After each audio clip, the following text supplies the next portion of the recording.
Assalamualaikum warahmatullahi wabarakatuh. Halo semuanya, jumpa lagi dengan saya Kang Restu. Apa kabar semuanya?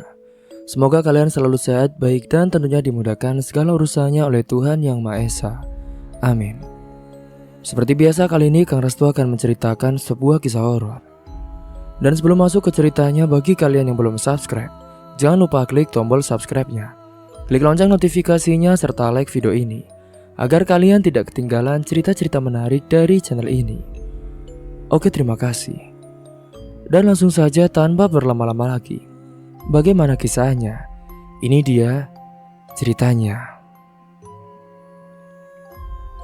Pada tahun 1995, di sebuah desa kecil di Jawa Tengah, hiduplah seorang pria bernama Solihin, seorang penarik becak yang sudah berusia 45 tahun. Setiap hari ia bekerja mengayuh becaknya dari pagi hingga petang, mengarungi panas dan hujan, mencoba mencari rezeki demi keluarganya. Namun sayangnya seringnya hasil keringatnya jarang cukup untuk memenuhi kebutuhan rumah tangganya yang sederhana. Solihin tinggal bersama istrinya Munah dan juga anak perempuannya satu-satunya yang bernama Esti yang baru berusia 19 tahun. Rumah mereka adalah rumah sederhana yang terbuat dari kayu. Dengan atap seng yang sudah mulai berkarat, di rumah inilah sering terdengar keributan, sebuah rutinitas yang hampir tak terelakkan dari keluarga ini. Pagi itu Solihin baru saja pulang dari mengayuh becaknya seharian. Keringat bercucuran membasahi wajahnya yang lelah. Ia lalu meletakkan becaknya di samping rumah dan masuk ke dalam rumah dengan langkah yang berat.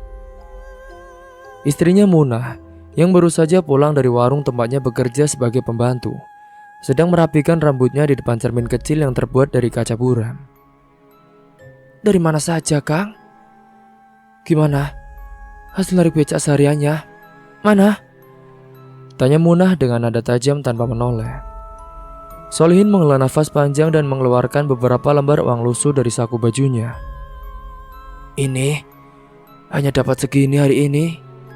Jalanan lagi sepi, gak banyak yang mau naik becak, Bu." Munah lalu menatap uang itu dengan pandangan merendahkan. "Segini saja, buat makan aja gak cukup, Pak. Gimana mau beli dandan dan juga keperluan ibu, Pak? Teman-teman aku di warung sudah pada bisa beli bedak, lipstik, sabun mandi wangi. Aku juga gak mau kalah sama mereka, Pak. Aku juga kan butuh dandan," jawab Munah setelah menerima uang dari Pak Solihin. Mendengar itu, Solihin pun merasa dadanya bergejolak ketika keluhan istrinya yang sudah tidak asing lagi di telinganya. "Ya Allah, Bu. Aku kerja dari pagi sampai malam. Bukan buat foya-foya loh, tapi buat makan kita.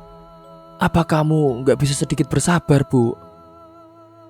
Munah malah mendengus dengan kesal, lalu berdiri sambil menatap Solihin dengan pandangan yang dingin. "Sabar? Sampai kapan aku harus sabar, Kang? Kamu lihat saja teman-teman aku di warung. Mereka semua bisa dandan, bisa beli pakaian bagus. Aku seperti ini terus. Semua gara-gara kamu, Kang. Solihin pun terdiam. Rasa kecewanya merayap di hatinya. Baginya jerih payahnya sebagai penarik becak adalah perjuangan, bukan sekedar untuk mencari uang. Tetapi di mata Munah istrinya, penghasilan Solihin tak lebih dari sekedar ketidakcukupan yang membuat mereka terjebak dalam kemiskinan. Esti yang mendengar percakapan orang tuanya dari kamar, hanya duduk terdiam di sudut tempat tidurnya. Hatinya berdesir, ia tahu bukan sekali ini saja pertengkaran terjadi di rumah mereka. Hampir setiap hari ibunya selalu menuntut lebih banyak uang dari ayahnya. Sementara ayahnya berusaha sekuat tenaga untuk memenuhi kebutuhan keluarga. Tetapi memang di tengah himpitan ekonomi semuanya tampak sia-sia. Sore itu Esti pun mendekati ibunya yang masih berdiri dengan wajah kesal di ruang tamu. "Ibu, sudahlah. Jangan marah-marah terus sama Bapak, Bu. Bapak kan sudah berusaha sekuat tenaga. Kita harus terima apa adanya saja, Bu. Kita harus bersyukur," kata Esti dengan lembut mencoba meredakan suasana. Munah menoleh kepada putrinya dengan tatapan yang tajam. "Esti, kamu tuh ngerti apa sih, Nak? Kamu belum tahu ya rasanya hidup susah. Kalau nanti kamu nikah, kamu gak akan mau punya suami seperti bapakmu." Esti pun tertegun mendengar ucapan dari ibunya. Kata-kata itu menusuk hatinya, membuatnya berpikir tentang nasib keluarganya dan masa depannya sendiri. Ia tahu memang keluarganya ini miskin, dan itulah yang membuat ibunya terus-menerus mengeluh. Tetapi ia juga tidak bisa mengabaikan rasa kasihan terhadap ayahnya yang selalu bekerja keras tanpa mengeluh sedikit pun. Sementara di luar rumah, Solihin duduk di samping becaknya, menatap langit yang mulai berubah menjadi jingga. Ia merasakan kesepian yang mendalam. Dulu ia dan Muna saling mencintai. Mereka menikah dengan penuh harapan, membayangkan kehidupan yang sederhana namun bahagia. Namun waktu telah mengubah segalanya. Kemiskinan telah menciptakan jarak di antara mereka, merenggut kebahagiaan yang dulu pernah mereka miliki bersama-sama. Tak lama kemudian, Solihin pun mendengar suara langkah kaki yang mendekat. Esti datang menghampiri ayahnya. "Pak, Bapak gak usah terlalu dipikirin kata-kata ibu tadi ya, Pak," ujar Esti sambil duduk di sebelah ayahnya. Solihin pun tersenyum tipis mendengar ucapan dari anaknya. "Bapak ngerti, Nak. Ibumu pasti capek dengan keadaan kita yang kayak gini terus. Bapak cuma bisa berharap dan berdoa, Nak. Semoga suatu hari nanti kita bisa hidup lebih baik." Esti lalu menatap wajah ayahnya yang penuh guratan, kelelahan dan juga penderitaan. Ia tahu di balik sosok ayahnya yang keras dan tegar itu, pasti tersimpan beban yang sangat berat di pundaknya. Meski begitu, ayahnya selalu berusaha untuk tetap tersenyum dan menutupi di hadapan keluarganya. Hingga singkat cerita, malam pun semakin larut. Muna masih merapikan rambutnya di depan cermin, tampak tak peduli dengan suasana hati Solihin dan juga Esti. Di dalam pikirannya hanya ada keinginan untuk bisa bersaing dengan teman-temannya yang selalu tampil lebih menarik. Muna merasa harga dirinya jatuh setiap kali ia mendengar mereka membicarakan produk kecantikan atau pakaian-pakaian baru di warung tempat ia bekerja. Karena memang ia dari dulu belum sempat dibahagiakan oleh Solihin, apalagi dibelanjakan barang-barang yang cukup membuat dia merasa bangga. Di sudut lain rumah itu, Solihin terbaring di atas kasur tipis dengan pandangan yang kosong. Dalam hatinya ia selalu merindukan kedamaian yang dulu pernah ada di antara dirinya dan juga Muna. Ia ingin sekali mengajak Muna kembali merajut mimpi-mimpi sederhana mereka. Hidup dengan cukup tanpa harus selalu merasa kekurangan. Tapi setiap kali ia berusaha mencobanya, selalu saja ada tembok tebal yang menghalangi, yaitu kemiskinan. Hingga esok paginya seperti biasa, Solihin bangun lebih awal untuk kembali bekerja. Ia berharap hari ini akan berjalan lebih baik dari hari kemarin. Sebelum pergi, ia memandangi Muna yang masih tertidur dengan lelap, dan Esti yang sedang memasak di dapur. "Dok, Bapak berangkat dulu ya," ucap Solihin kepada anaknya. "Iya Pak, hati-hati di jalan," jawab Esti sambil tersenyum dan kecil. Solihin berjalan keluar rumah menarik becaknya dengan tangan yang sudah terbiasa dengan beban. Saat itu jalanan masih sepi. Angin pagi terasa menusuk kulitnya yang mulai menua. Meski demikian, ia tetap melangkah menantang hari yang mungkin tak akan berbeda dari hari-hari sebelumnya. Singkatnya sudah setengah tahun sejak Muna mulai bekerja di warung milik Pak Johan di pinggir jalan Pantura, tempat para sopir truk sering singgah untuk makan dan istirahat. Pada awalnya Muna ini bekerja dengan waktu yang teratur, dari pagi hingga sore. Namun lambat laun, jam kerjanya semakin berubah. Kadang ia pergi siang hari dan pulang sore, tapi sering juga ia baru berangkat sore dan pulang larut malam. Bahkan kadang-kadang dia pun menginap di warung karena mengaku harus membantu ketika warung ramai. Pak Solihin sebenarnya tidak pernah sepenuhnya setuju dengan keputusan Muna bekerja di warung itu. Ia merasa Muna tidak perlu bekerja di tempat yang sering didatangi banyak pria, terutama sopir truk yang terkenal suka menggoda. Namun Muna memaksa dengan alasan bahwa penghasilan Solihin dari menarik becak memang hanya cukup untuk makan sehari-hari, tak bisa lebih. Singkatnya suatu sore ketika Solihin baru saja pulang dari menarik becak, ia mendapati rumah mereka kosong. Esti sedang membantu tetangga mencuci pakaian. Dan saat itu Muna pun sudah pergi ke warung sejak siang hari. Solihin masuk ke rumah dan duduk di kursi rotan yang mulai usang, memandangi meja kayu kecil di depannya. Solihin pun hanya bisa terngiang-ngiang oleh kata-kata dari istrinya. "Hanya cukup buat makan.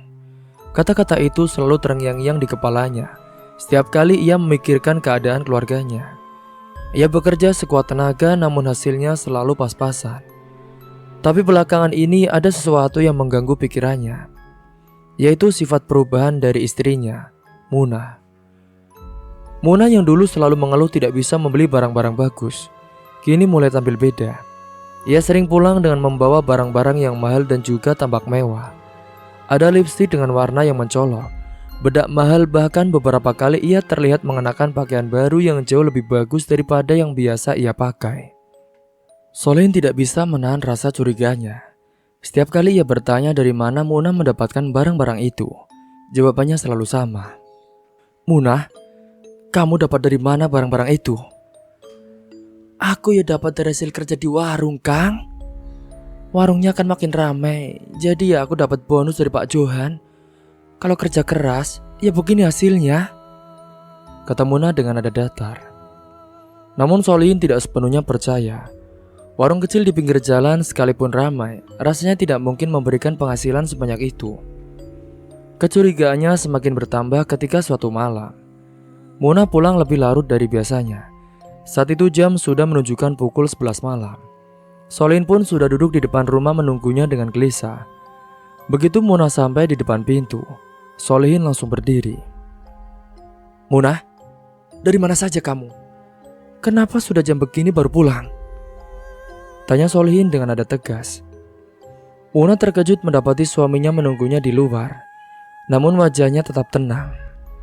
Aku kan bilang tadi, warungnya lagi rame, Mas. Banyak supir truk mampir. Jadi ya aku harus bantu sampai beres. Solihin menatap istrinya dengan tatapan penuh kecurigaan.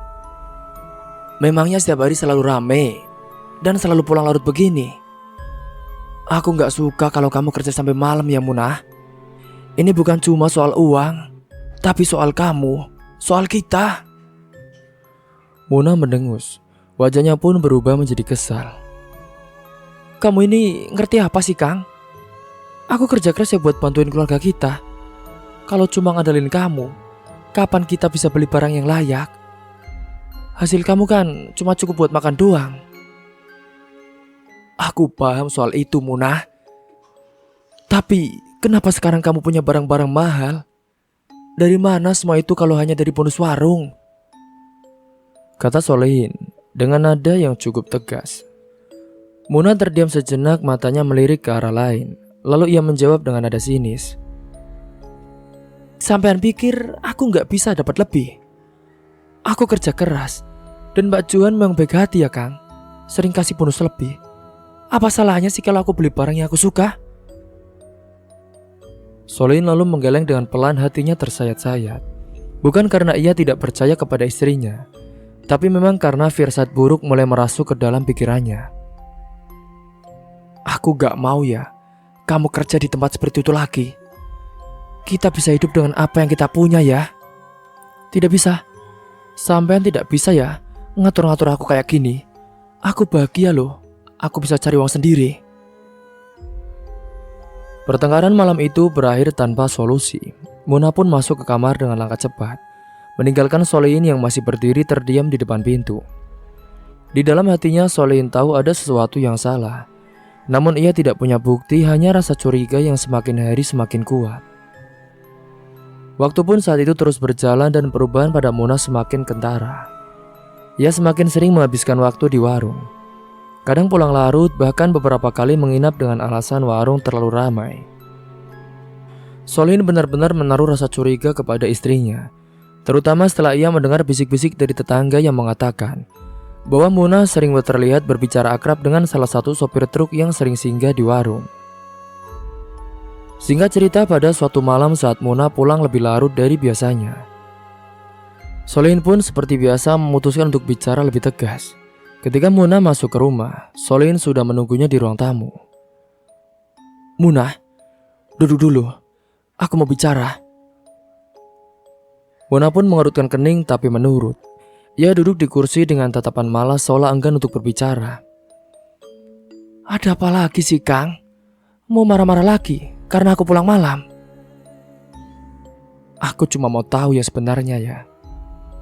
Aku dengar dari tetangga, kamu sering digodain supir truk.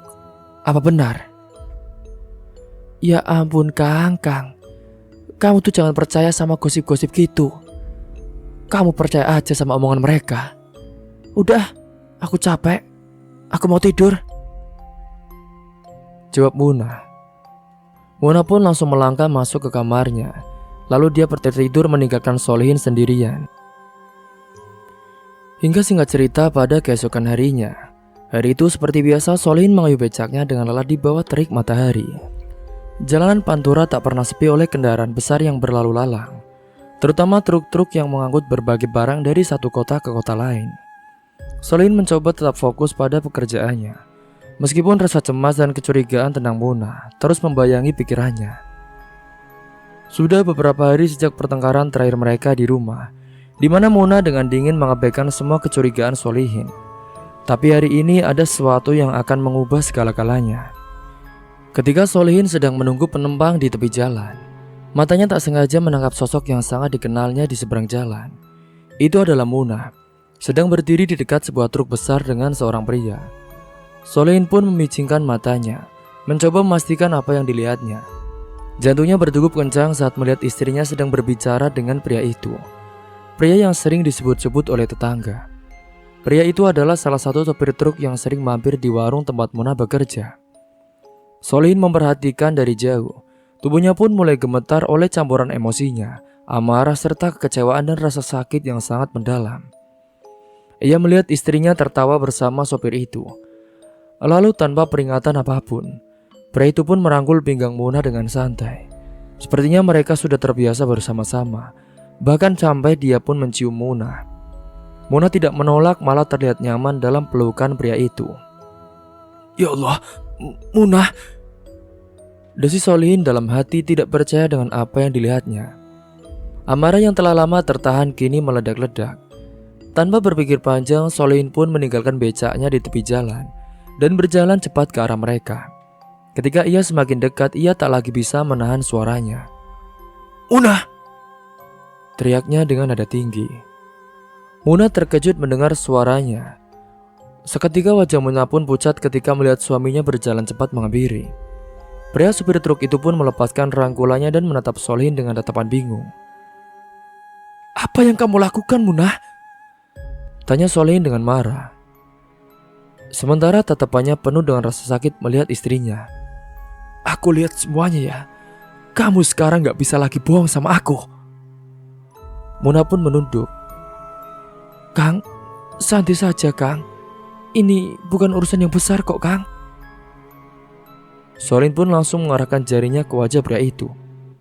Kamu diam. Kamu tidak usah kecampur. Ini urusan keluarga saya. Sopir itu pun mendengus tapi tidak mengatakan apa-apa lagi. Muna yang tampak lebih panik akhirnya pun mencoba menjawab. Kang, dengerin aku dulu Kang. Aku bisa jelasin, ini gak seperti apa yang kamu pikirkan, kata Muna dengan nada terbata-bata. Gak seperti yang aku pikirkan. Kamu berduaan sama laki-laki di depan umum. Dia merangkul kamu, bahkan mencium pipi kamu. Apalagi yang perlu aku pikirkan, Muna? Ucap Solihin dengan marah. Di tengah kemarahan dari Solihin, Muna pun berkata dengan suara yang lebih tegas. Kang, aku butuh uang. Mas ini, dia bisa kasih aku apa yang kamu gak bisa ya mas. Dia baik sama aku, dan aku gak bisa hidup kayak gini terus Kang. Mendengar ucapan itu, Solihin merasa tubuhnya gemetar mendengar pengakuan dari istrinya. Hatinya remuk seolah dunia di sekelilingnya telah runtuh. Ia tak pernah membayangkan istrinya akan mengkhianatinya dengan cara seperti ini. Jadi, karena uang, kamu rela menghancurkan pernikahan kita cuma karena dia bisa kasih kamu uang. Aku ini suami kamu, Muna. Kang, sudah cukup ya Kang.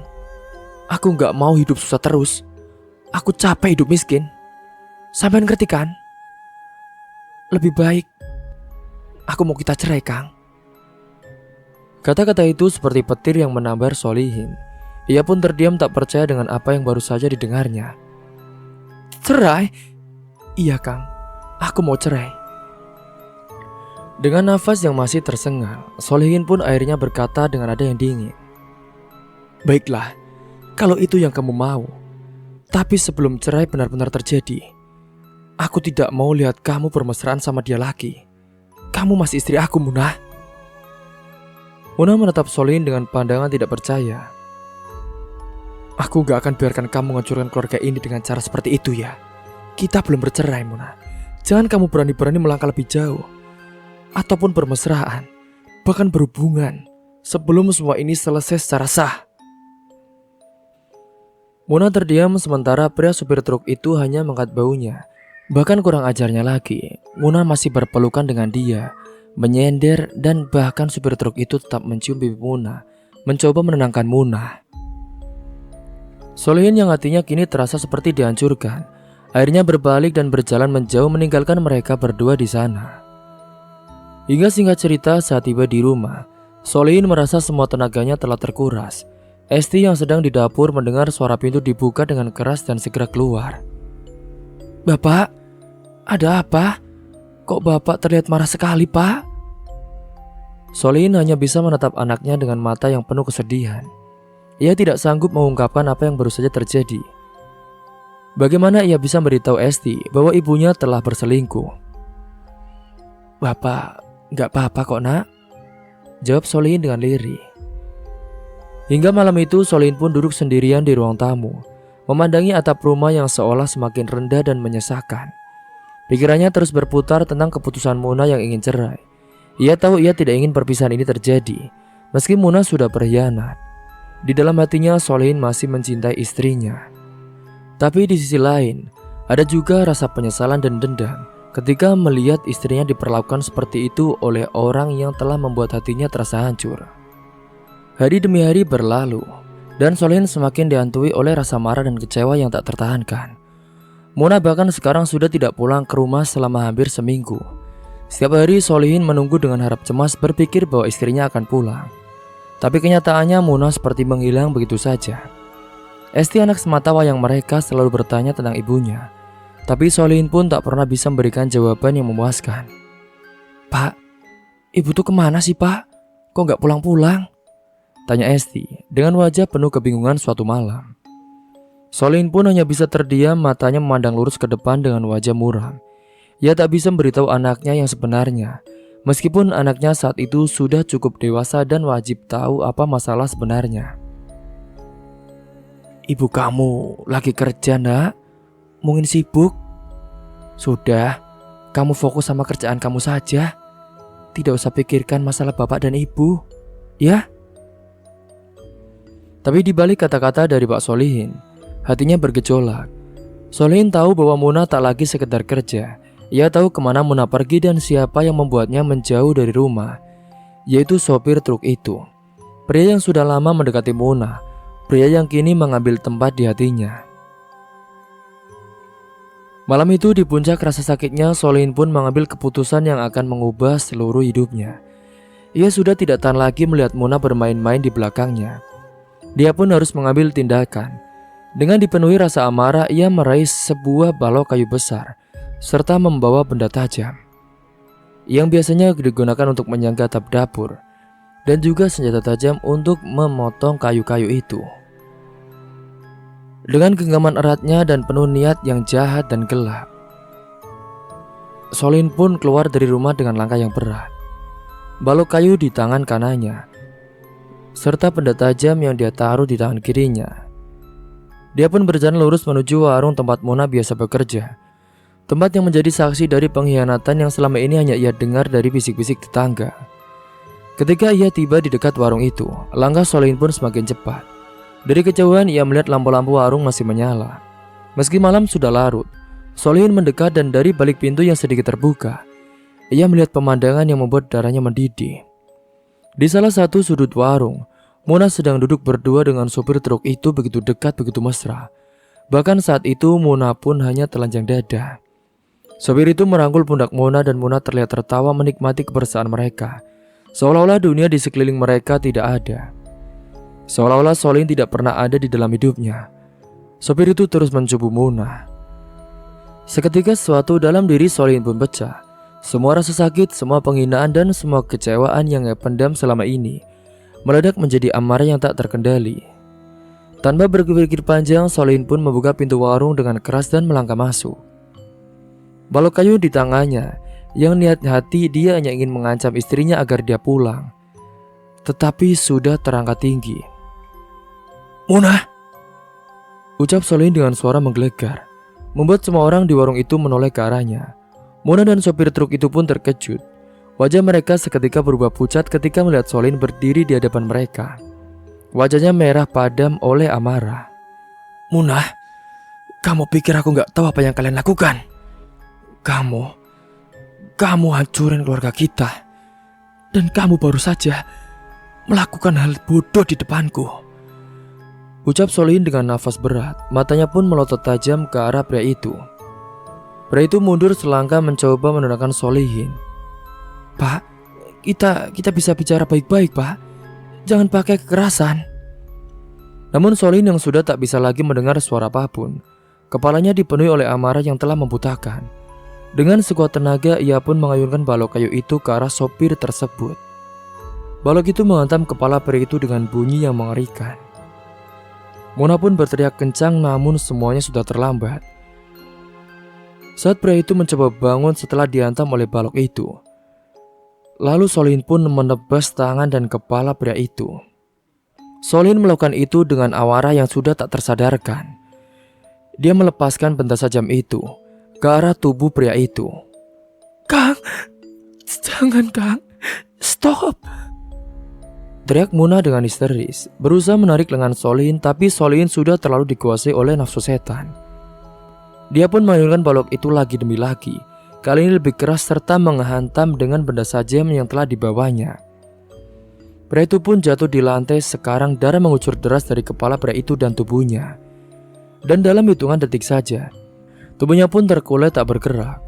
Munah jatuh terduduk di lantai menjerit-jerit ketakutan. "Kang, apa yang kamu lakukan?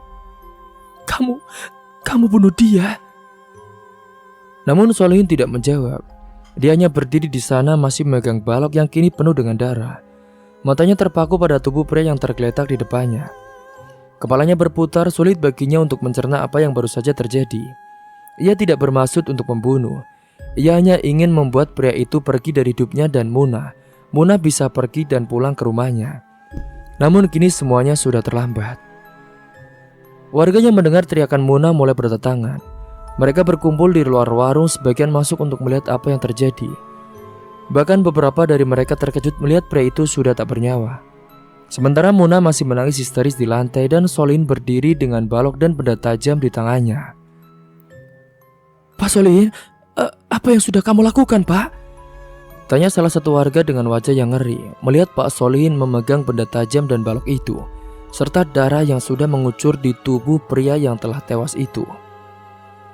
Solihin tetap diam, matanya masih terpaku pada tubuh pria itu. Jiwanya sekarang terasa kosong. Hingga singkatnya sementara warga lain segera memanggil polisi, dan suasana di warung itu pun semakin tegang. Solihin tahu bahwa hidupnya tak akan pernah sama lagi setelah malam ini. Semua yang ia lakukan, semua keputusan yang diambil oleh amarahnya, telah membawa bencana besar bagi dirinya dan juga keluarganya.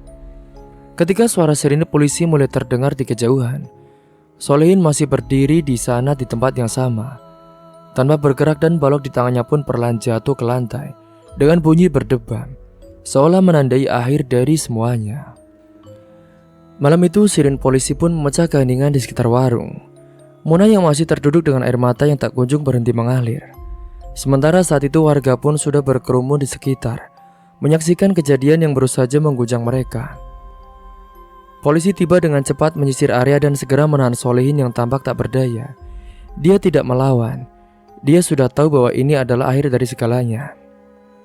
Solihin hanya mengangguk pelan meletakkan kedua tangannya di depan untuk diborgol. Tak ada kata-kata yang keluar dari mulutnya. Hanya ada pandangan kosong, seolah jiwanya sudah lenyap dari tubuhnya. Balok yang sebelumnya ia gunakan tergeletak di sampingnya dan juga benda tajam itu yang sudah berlumuran darah menjadi saksi bisu dari tragedi yang baru saja ia lakukan. Warga yang berkumpul di sekitar berbisik-bisik melihat Solihin dengan tatapan takut dan ngeri. Muna yang masih terisak di lantai memandang suaminya dengan campuran rasa takut dan juga kesedihan. Meski ia tahu suaminya bersalah, ada juga perasaan bersalah yang juga mengantam dirinya. Semua ini terjadi karena perselingkuhan dirinya. "Kang," lirik Muna dengan suara yang serak. Tapi saat itu Solihin pun tak menoleh sedikit pun. Dia hanya menunduk pasrah di bawah polisi ke dalam mobil patroli. Dan di saat itulah dia tahu hidupnya telah berakhir. Hingga singkat cerita, berita tentang penangkapan Solihin dengan cepat menyebar ke seluruh kampung. Dan pada keesokan harinya, Esti yang sedang di rumah diberitahu oleh tetangga tentang kejadian malam itu. Awalnya Esti tak percaya, ia masih terlalu muda untuk memahami betapa rumitnya dunia orang dewasa. Namun saat tetangga menceritakan semuanya dengan detail tentang pertengkaran, kemarahan, dan pembunuhan yang dilakukan oleh ayahnya, Esti pun merasa dunia di sekitarnya runtuh. "Apa? Ibu selingkuh? Dan bapak bunuh orang itu?" bisik Esti dengan wajah pucat, tak sanggup menerima kenyataan pahit itu. Tubuh Esti pun gemetar, nafasnya terasa berat ketika ingatan tentang keluarganya yang dulu bahagia mulai memudar. Sebuah kesedihan yang mendalam menghantam jiwanya. Esti berusaha berdiri, tapi tiba-tiba tubuhnya pun limbung dan jatuh pingsan di lantai. Tetangga segera membopong Esti dan membaringkannya di tempat tidur, berharap gadis muda itu bisa segera pulih dari syoknya. Namun singkatnya, ketika Esti sadar beberapa jam kemudian, bukan ketenangan yang ia rasakan, melainkan kehancuran. "Mengapa, Bu? Mengapa kamu menghancurkan semuanya?" bisik Esti dengan suara pelan saat sudah melihat ibunya sudah datang menjenguknya. Mata Muna bengkak oleh tangisan, tapi Esti tidak peduli. Baginya ibunya adalah sumber dari segala kehancuran yang kini menimpa keluarganya. "Esti, ibu minta maaf," ujar Muna dengan air mata yang kembali mengalir. Namun Esti hanya memandang ibunya dengan kebencian yang tak bisa disembunyikan. Aku gak mau lihat kamu lagi, Bu. Ibu sudah hancurkan hidup kita. Bapak sekarang di penjara karena ibu." Esti pun berteriak, tangisnya pecah. Muna hanya bisa terduduk di samping tempat tidur Esti, menangis tanpa mampu membela diri. Esti pun lalu bangkit dari tempat tidurnya, menatap ibunya dengan mata penuh dendam. Aku gak akan pernah memaafkan kamu. Pergi dari sini. Aku gak mau lihat kamu lagi," teriaknya sambil menuju ke arah pintu. Muna pun tetap mencoba mendekati Esti, tetapi Esti mundur dengan jijik. "Jangan dekati aku ya. Kamu bukan ibuku lagi. Pergi," serunya. Dengan hati yang hancur, Muna pun hanya bisa menurut. Ia berjalan keluar dari kamar Esti lalu meninggalkan rumah itu dengan rasa bersalah yang mendalam. Esti kini sendirian, dibiarkan dengan kepahitan yang merasuki hatinya. Tak ada lagi sosok ibu yang ia kenal, hanya seorang wanita yang telah menghancurkan segalanya. Hingga beberapa hari kemudian, Solihin pun resmi dijatuhi hukuman berat karena tindakannya. Dia divonis hukuman penjara yang panjang atas kasus pembunuhan. Di dalam sel yang dingin, Solihin merenungi setiap kesalahan yang pernah ia lakukan. Dia teringat masa-masa ketika keluarganya masih utuh, saat Esti masih kecil, saat Muna masih setia menemaninya dalam keadaan susah dan senang. Namun semua itu kini hanya menjadi kenangan pahit yang menyakitkan. "Ini semua salahku. Seharusnya aku bisa lebih sabar," gumam Solihin dengan suara yang pelan. Namun penyesalan itu selalu datang terlambat. Solihin tahu bahwa tidak ada yang bisa mengubah kenyataan. Dia sudah menghilangkan nyawa seseorang, dan untuk itu dia pun harus membayar dengan mahal. Sementara itu Esti hidup dalam keputusasaan. Kehidupannya yang dulu sederhana, namun bahagia, kini hancur berkeping-keping. Setiap kali ia berjalan keluar rumah, ia merasakan tatapan tajam penuh kasihan dari tetangga-tetangganya. Mereka membicarakan ayahnya, ibunya, dan betapa tragis nasib dari keluarganya. Hari demi hari pun berlalu, namun rasa benci terhadap ibunya tidak kunjung mereda. Bahkan ketika Muna mencoba beberapa kali untuk menghubungi Esti, Esti selalu menolak untuk bertemu dengan ibunya. "Aku gak mau lihat wajah kamu lagi ya, Bu. Ibu jangan pernah kembali," teriak Esti suatu hari di depan pintu ketika Muna datang. Wajah Muna pun terlihat semakin kusam. Rambutnya acak-acakan, tanda bahwa hidupnya pun kini kacau balau. Nak, ibu hanya ingin minta maaf, nak. Sudah terlambat, Bu. Semuanya sudah hancur. Hingga singkat cerita, beberapa bulan telah berlalu. Esti kini pun tinggal sendirian, menjauhkan diri dari ibunya dan kehilangan ayahnya yang harus menjalani hukuman di penjara. Dalam kesendiriannya, Esti seringkali teringat kenangan masa kecilnya. Kenangan saat ayah dan ibunya masih bersama, tertawa dan hidup dengan kebahagiaan yang sederhana. Hingga pada malam harinya saat Esti termenung di depan rumah, ia tiba-tiba merasa sebuah kehampaan yang begitu mendalam. Rasa putus asa yang lama terpendam akhirnya memuncak. Dia pun berjalan perlahan menuju sebuah pohon besar di belakang rumah, tempat ayahnya dulu sering duduk bersamanya saat sore hari. Dengan tangan gemetar, Esti pun meraih seutas tali yang ditemukan di gudang tua. Mata air yang dulu penuh kebahagiaan kini memancarkan kesedihan yang dalam. Esti tak sanggup lagi menghadapi rasa kehilangan dan penghinaan yang selama ini menjeratnya. Keluarga aku sudah hancur. Aku sudah tidak punya apa-apa lagi, bisik Esti di bawah pohon itu. Sebelum akhirnya Esti melakukan sesuatu yang tak pernah ia bayangkan sebelumnya. Di keheningan malam itu, Esti memutuskan untuk mengakhiri segalanya. Pada keesokan harinya, tetangga menemukan tubuh Esti sudah tergantung di bawah pohon itu. Warga kampung sekali lagi diguncang tragedi, dan berita kematian Esti menyebar cepat. Muna yang mendengar kabar itu pun datang dengan segera, namun semuanya sudah terlambat. Dia pun nangis dengan histeris mendengar kabar itu. Hatinya hancur, Muna terisak di samping tubuh anaknya yang sudah kaku. Maafkan ibu, nak. Ibu yang salah. Maafkan ibu. Tangis Muna sambil memeluk tubuh Esti. Namun penyesalan itu tidak lagi berarti sekarang. Semua telah berakhir dengan cara yang mengerikan dan tragis. Di penjara, Solihin pun mendengar kabar tentang kematian anaknya.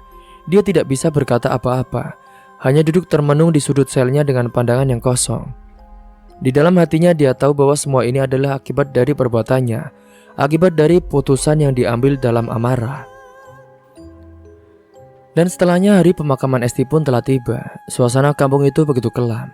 Langit mendung seolah ikut berduka atas tragedi yang menimpa keluarga kecil ini. Akibat masalah ekonomi, keluarganya menjadi hancur. Hanya segelintir orang yang hadir, sebagian karena rasa kasihan, sebagian lagi hanya sebagai kewajiban sosial. Di depan liang lahat itu, Muna berdiri dengan air mata yang tak pernah kering. Tubuhnya gemetar, merasa begitu terpukul oleh kematian anak semata wayangnya. Sementara itu, Solihin masih berada di penjara ketika kabar tentang kematian Esti sampai kepadanya. Dan Solihin pun tak bisa ikut layat untuk pemakaman anaknya. Hingga singkatnya, setelah pemakaman selesai, Muna pun kembali ke rumah yang kini terasa lebih sepi dari sebelumnya. Dulu suara Esti yang ceria sering menyambutnya ketika pulang, namun sekarang hanya ada keheningan yang mencekam. Bahkan para tetangga yang dulunya sering mampir atau sekedar menyapa, kini mulai menjauhi Muna. Mereka memandangnya sebagai biang keladi dari tragedi ini, karena membuat desa itu semakin tercemar nama baiknya. Sebagai wanita yang telah menghancurkan keluarganya sendiri, Muna pun sadar bahwa semua ini adalah kesalahannya. Setiap hari Muna pun menjalani hidupnya dalam kesunyian yang menyakitkan. Warung tempat ia bekerja pun tak lagi menerima kehadirannya. Pemilik warung tak mau terlibat dalam kontroversi yang sudah mencoreng nama baik keluarga Solihin.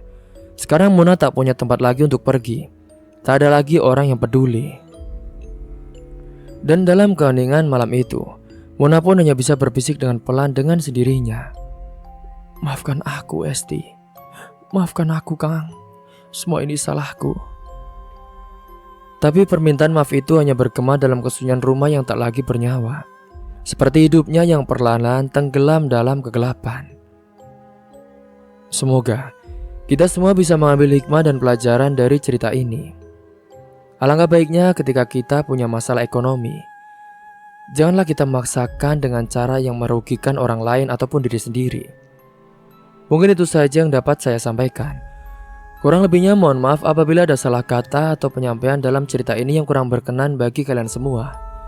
Sampai jumpa di cerita-cerita menarik yang lainnya.